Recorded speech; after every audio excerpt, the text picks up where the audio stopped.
अस्सलाम वालेकुम। आज हम नेक्स्ट चैप्टर स्टडी करने जा रहे हैं जिसका नाम है बायो एनर्जेटिक्स।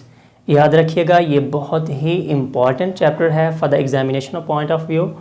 और इसका जो फर्स्ट पेज है इसमें 3 पॉसिबल लॉन्ग क्वेश्चंस जो कि हर दफ़ा पेपर्स में आते हैं ऑल्टरनेटिवली। तो बायो एनर्जेटिक्स का मतलब क्या होता है? बायो एनर्जेटिक्स कहते हैं basically change in living organisms. ये कौन सी चेंजेस होती हैं? फोटोसिंथेसिस के दौरान जो सोलर एनर्जी को एब्जॉर्ब करके केमिकल एनर्जी में कन्वर्ट किया जाता है। Flow of energy in living organisms. Second process कौन सा होता है? स्टोरेज ऑफ एनर्जी या कंजप्शन ऑफ एटीपी।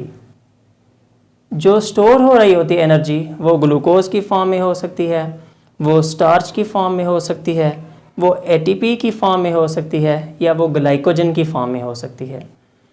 और थर्ड प्रोसेस इसमें जो होता है transformation of energy in one system to the other system.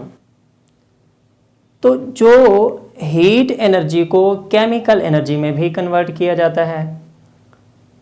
तो इन सारे प्रोसेस को हम कलेक्टिवली कह देते हैं this transduction processes are called bioenergetics. इस चैप्टर को अंडरस्टैंड करने के लिए ये ज़रूरी है कि हमें इन बेसिक टर्म्स का आइडिया होना चाहिए कि फ़ोटोसिंथेसिस क्या चीज़ है, रेस्पिरेशन क्या चीज़ है और फोटो रेस्पिरेशन क्या चीज़ है। हम सबसे पहले इन सब की डिफ्रेंशिएशन कर लेते हैं। फ़ोटोसिंथेसिस को जब हम देखते हैं एनाबॉलिक प्रोसेस होता है जिसको हम बिल्डिंग प्रोसेस का नाम देते हैं, जबकि रेस्पिरेशन कैटाबॉलिक प्रोसेस होता है। फोटो रेस्पिरेशन हम कहते हैं एनाबॉलिक प्रोसेस होता है। इन दो में फोटो रेस्पिरेशन और फोटोसिंथेसिस ये दोनों सिमिलर हैं। रेस्पिरेशन कैटाबॉलिक प्रोसेस है जिसको ब्रेकिंग प्रोसेस भी कहा जाता है। Photosynthesis is an endergonic process. Similarly photorespiration is also an endergonic reaction but respiration is an exergonic reaction. Third one, photosynthesis use carbon dioxide and produces oxygen but respiration use oxygen and produce carbon dioxide. Photorespiration uses oxygen and produces carbon dioxide. Photosynthesis only during the daytime occur होती है। respiration ये day time में भी occur हो सकती है, night time में भी occur हो सकती है, बट इसकी जो रेट ऑफ रेस्पिरेशन है वो डिफरेंट होगी डे एंड नाइट टाइम में। जबकि फोटो रेस्पिरेशन ये सिर्फ और सिर्फ डे टाइम में अकर होगी।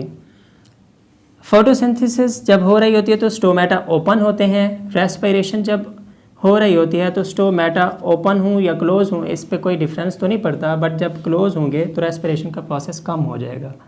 जबकि स्टोमेटा क्लोज हूँ तब फोटो रेस्पिरेशन होती है और ये सिर्फ प्लांट्स के अंदर।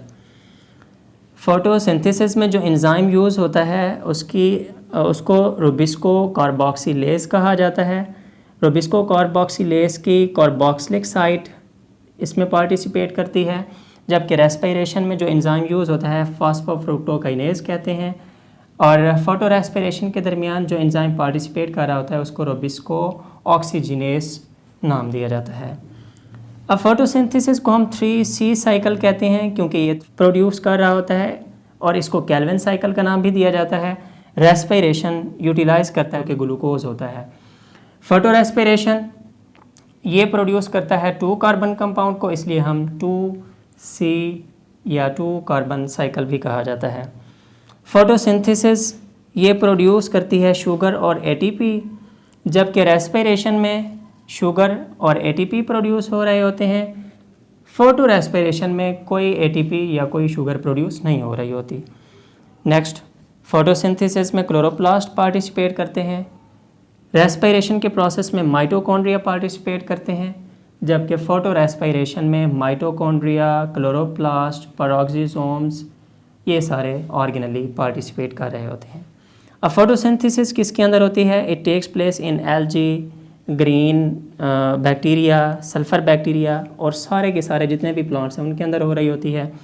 जबकि रेस्पिरेशन का प्रोसेस ये सेलुलर लाइफ के अंदर होगा या लिविंग सेल्स के अंदर प्रेजेंट होगा। फोटो रेस्पिरेशन ये सारे प्लांट्स के अंदर तो नहीं होती, चंद प्लांट्स के अंदर होती है। फॉर एग्ज़ाम्पल मेज़, शुगर केन, राइस या कैक्टस वगैरह। तो ये आपके पास ये डिफरेंस था what is photosynthesis, what is respiration and what is photo respiration. Next lecture में हम इंशाल्लाह फोटोसिंथेसिस के प्रोसेस को समराइज़ करेंगे कॉन्सेप्ट्स के साथ, और वो शॉर्ट टर्म में मैक्सिमम आपको डाटा देने की कोशिश करूँगा इंशाल्लाह। तब तक के लिए अपना ख्याल रखिएगा।